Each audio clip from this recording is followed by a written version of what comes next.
Angela is applying to join the library. Listen to the conversation and complete the form below. First, you have some time to look at questions 1 to 5.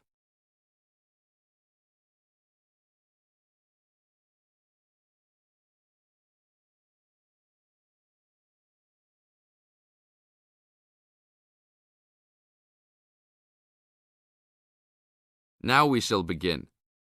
You should answer the questions as you listen, because you will never hear the recording a second time.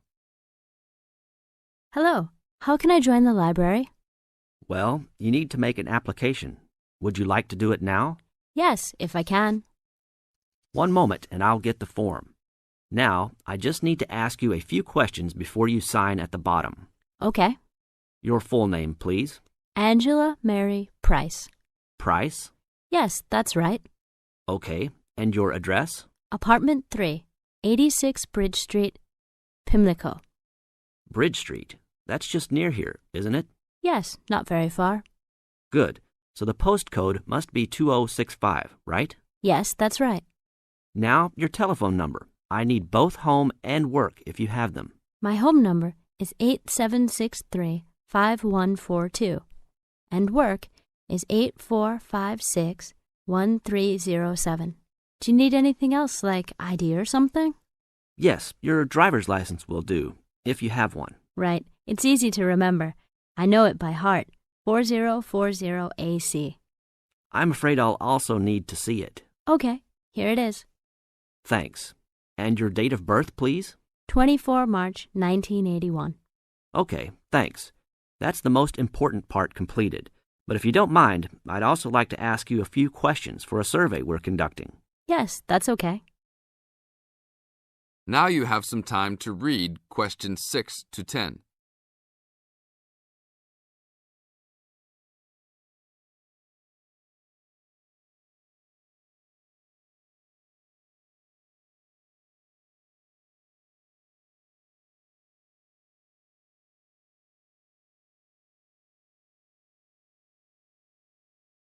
As the conversation continues, answer questions 6 to 10. What kind of books do you like to read? Here's a list to look at. Oh, it varies from time to time, but I always like to relax and learn about other countries I might visit one day. I don't like anything too heavy or serious, unless it's about animals or the environment. I'm not really into sport very much. Anything else? Well, I do like entertaining at home. You know, dinner parties. So I suppose you'll have something for me in that line. The pictures in those books always make me hungry, although they never seem to turn out exactly as they look in the books. Fine. I think that's all I need now, except I need you to sign here on the application form. Oh, and I almost forgot. The membership fee is $20, which is refundable if you no longer stay a member. There you are. Do I sign at the bottom here? Yes, that's right.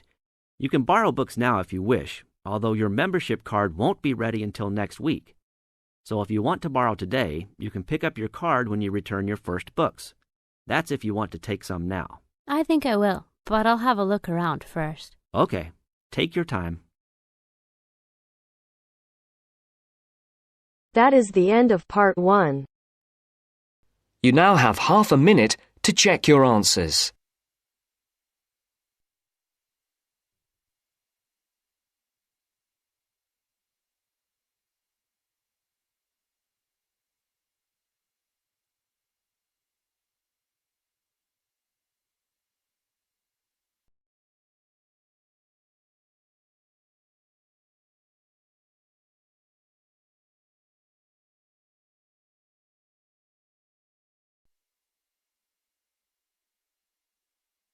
Now turns to part 2. Part 2. First, you have some time to look at questions 11 to 17.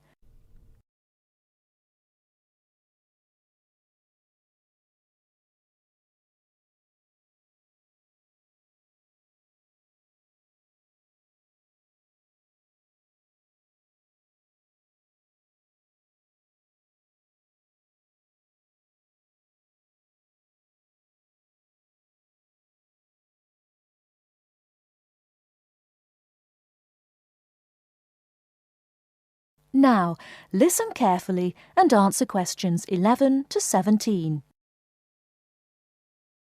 Hello, and thanks everyone for coming here today. I know it's always a bit stressful going for a job interview, but it's best to be prepared. For any of you who may not know me, my name is Fiona Ogilvie, and my job is to offer guidance and support for students with special needs. Now, you wouldn't be here today if you weren't interested in finding a job in the holidays. So let's get down to it and see what things you need to be looking out for. Most of you, I hope, will be applying for jobs with the companies that have been recommended by the university. The reason for this is that we here at the university already know these companies and have established good working relationships with them. I've also been to visit all of them and checked out the facilities they have to offer. You really need to make informed choices when you're looking for a job and make sure you know before you even get to the interview stage that your needs will be met. But I know that some of you are applying for jobs independently and have looked at companies outside the university recommended list. So for you, it's best to plan ahead and be aware of what it is you may need while you're working. Things that you need to check when you go for an interview are there enough toilet facilities and are these easily accessible? Also, you want to check that all the public areas inside the building are barrier-free, so you can get direct access to these public spaces whenever you need to.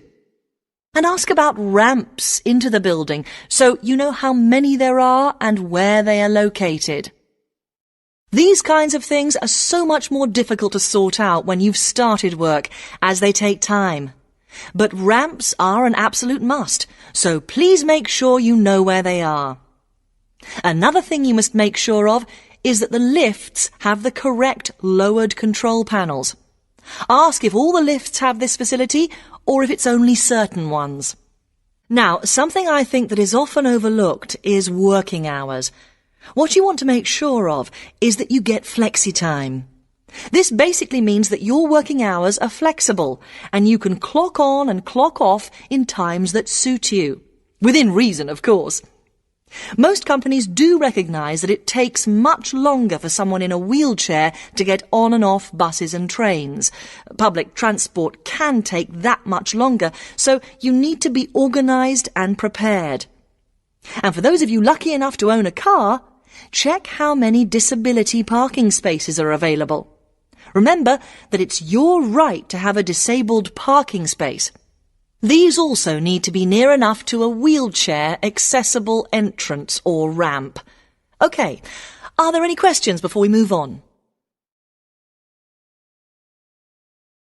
Before you hear the rest of the talk, you have some time to look at questions 18 to 20.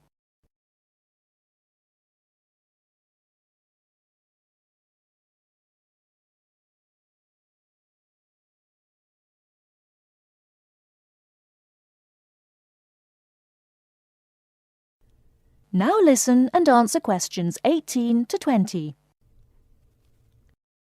Right, let's move on then.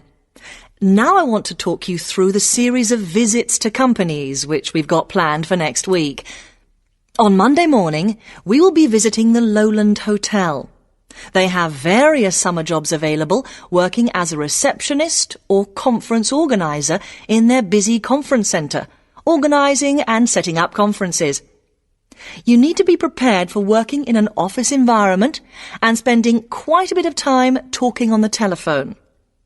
The bus leaves for the hotel at 9 a.m, so make sure you leave yourself plenty of time to get there.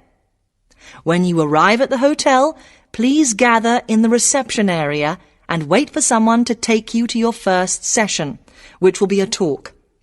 The talk at the hotel will begin at 10 a.m, and then there will be a short tour of the hotel. There will be a light lunch provided, which is usually salads and sandwiches. The next place we'll be visiting will be on Tuesday afternoon. We'll be going to visit a little local company that makes handmade paper and cards. For those of you studying art, this may be just what you're looking for. We'll be taken on a tour of the company which lasts 3 hours. The tour will start at 3:30 p.m. and after that you'll have a chance to meet some of the staff. Tea and coffee will also be provided. We have no trips planned for Wednesday, but on Thursday morning we'll be going to Tobago Travel Agency. This is a very popular choice amongst our students because you can get student discounts on holidays. We've booked a coach for this and it'll leave from outside the refectory at 8 a.m. You'll need to bring a packed lunch for this, so please don't forget. There is a little canteen where you can buy hot and cold food, but this is closed on Thursdays. Friday, we'll be having representatives from all the companies visiting us, so you will have a chance to ask any questions, and of course, put your name down on the list if you're interested in working for them over the summer. This event will take place in the main hall next to the library, and it'll run from 10:30 until 4. I really hope you make the most of this excellent opportunity to not only earn yourself some extra money, but also to gain experience of what it's like to work.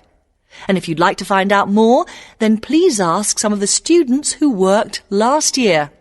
They're all wearing green badges and will be happy to speak to you afterwards. That is the end of part 2. You now have half a minute to check your answers.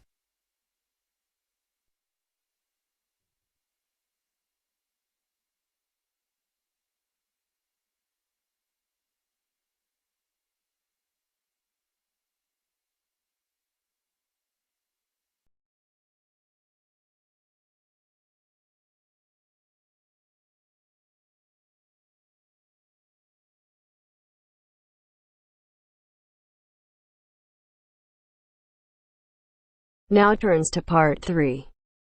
Part 3. You'll hear 2 university students discussing a social science lecture they attended. First, you have some time to look at questions 21 to 24.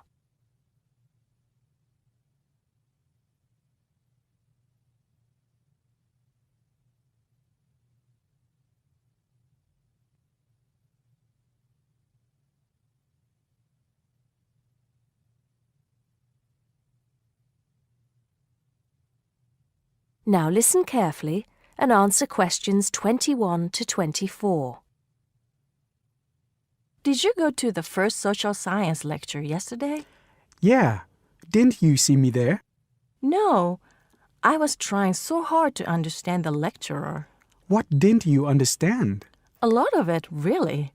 For example, he said we needed to study history as part of the course, but I didn't get why. You probably missed it. He said early on that we need to learn from our past mistakes. Right. But he also said we need to put ourselves in the place of our ancestors. Why is that? I think the point is that it's not enough to know how they lived and what they did. We need to know what they thought. I see. And I've written transferable skills in my notes next, but I have no idea what that means. If you study social science, you learn skills that you can use in a job. Oh, right. Is that all? Okay, but why is that?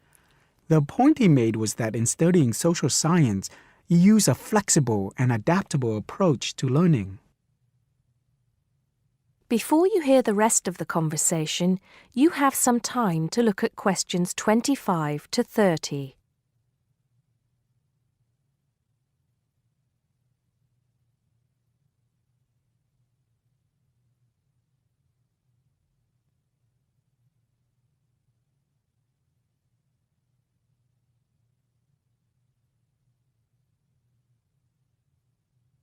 Now listen and answer questions 25 to 30. He also kept mentioning all the other subjects we will need to study as part of the course. I didn't write them all down, did you? Some of them. I think I can make sense of my notes. The first one was anthropology, which he said would cover prehistory and archaeology as well. Okay. Then there's economics.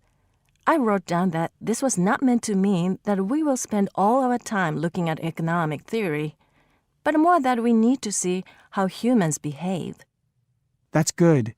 I don't think I could handle economic theory. He said something about education too, didn't he? Yeah.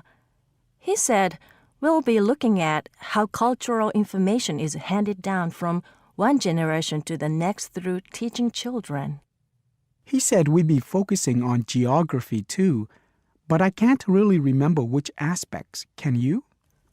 I noted it down, I think. Here we are, yes, particularly in relation to urban planning.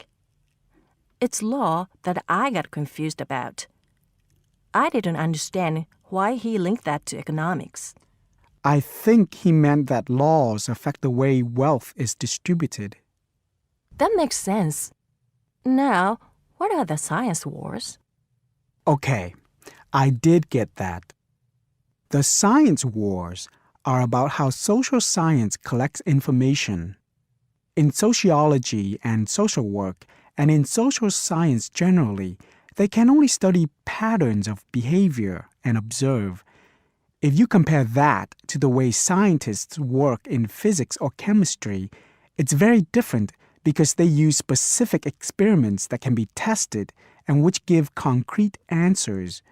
Social studies is often accused of being unscientific.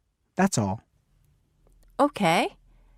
But it still looks like a good course, doesn't it? You don't have any regrets, do you? None at all. I'm looking forward to it. That is the end of part 3. You now have half a minute to check your answers.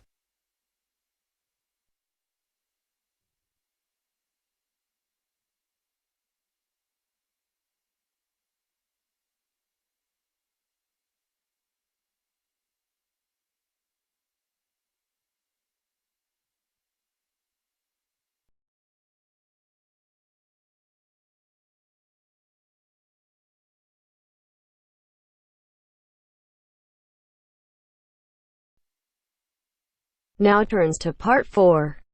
Part 4. Now listen to the second part of the lecture. As you listen, complete the notes below. First, you have some time to look at questions 31 to 40.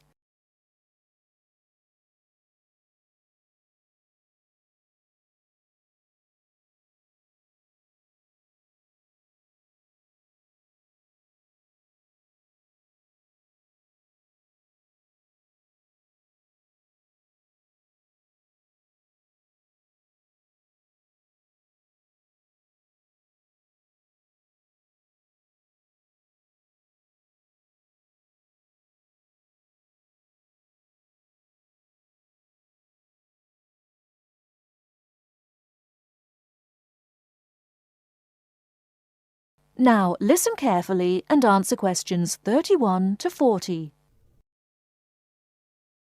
Now let's turn to shopping, which may interest you more. In general, shops open at 9 o'clock in the morning and close at 5:30 in the afternoon. In country towns and quieter suburbs, smaller shops close for an hour at lunchtime, and once a week there tends to be an early closing day when most shops shut during the afternoon. Many cities have a late night once a week when shops stay open until approximately 8 o'clock in the evening. You should ensure that anything you bring into the country, such as travelling irons, heated rollers, hair dryers and electric shavers, can be used on the standard British voltage, which is 240 volts, 58 Z. Many hotels will, on request, be able to supply adapters for electric shavers. When you travel, you may want to send postcards home. Stamps can be bought at post offices throughout Britain. They are open from 9 o'clock to 5:30 Monday to Friday, and until 12:30 on Saturday. Stamps can also be bought at postal centre stamp dispensers, at large stores and major tourist attractions. For posting letters, you don't have to go far before finding a red painted letterbox. Alternatively, use the letterboxes at post offices. You may ask how much to tip in hotels and how much it is for a taxi. There are no fixed rules on tariffs about this, and the following is intended only as a guide to customary practice.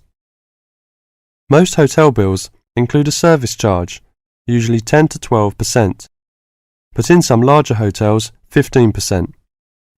Where a service charge is not included, it is customary to divide 10 to 15% of the bill among the staff who have given good service. In restaurants, if a service charge is not included in the bill, then 10 to 15% is usually left for the waiter. For porters, we usually give 30p to 50p per suitcase. For taxis, 10 to 15% of the fare. Hairdressers, £2 according to how much work they have done, plus 50p to the assistant who washed your hair. If you drive in Britain, you should remember to drive on the left and overtake on the right. The wearing of seatbelts is compulsory for the driver and front seat passengers. Now let's talk about full details of Britain's road regulations. A copy of the Highway Code can be obtained from offices of the Automobile Association, AA, or Royal Automobile Club, RAC, at most ports of entry. These two motoring organisations can also provide plenty of helpful information to all motorists. Contact AA. Telephone is 01 854 7373, 24-hour service. RAC telephone is 0304 204 256, 24-hour service. For something more serious, telephone operators will give you the telephone number and address of a local doctor's surgery. Alternatively, you can go to the casualty department of any general hospital or, in the case of severe emergency, dial 999. 999 is free. Remember, unless you belong to a European Community country or one with which the UK has reciprocal health arrangements, you will be charged for the full cost of medical treatment in Britain, except in the case of accidents or emergencies requiring outpatients treatments only. It would therefore be wise to take out full medical insurance before leaving home.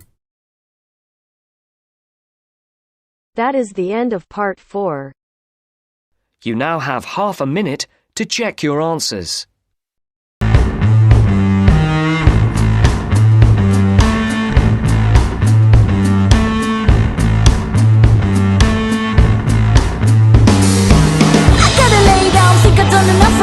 Did what I had to do and this is enough for me. Never meant to be a winner, never meant to be a quitter, but this is how I lose satisfaction.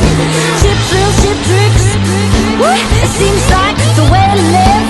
Who said I should be a big shot? Who said I should take it tick-tock? I gotta rest, I'm feeling so good. In me I know it, but I'm misunderstood. Feeling like that, well, they say it's a lie, but I gotta tell ya, gotta live or let die. I gotta rest, I don't know I could. Nothing to reach and I don't feel like I should. Feeling like that, well, they say it's a lie, but I gotta tell ya, gotta live or let die. I gotta lay down, think I've done enough for today. Did what I had to do and this is enough for me. Never meant to be a winner, never meant to be a quitter, but this is how I lose satisfaction. Chip thrills, chip tricks. Woo! It seems like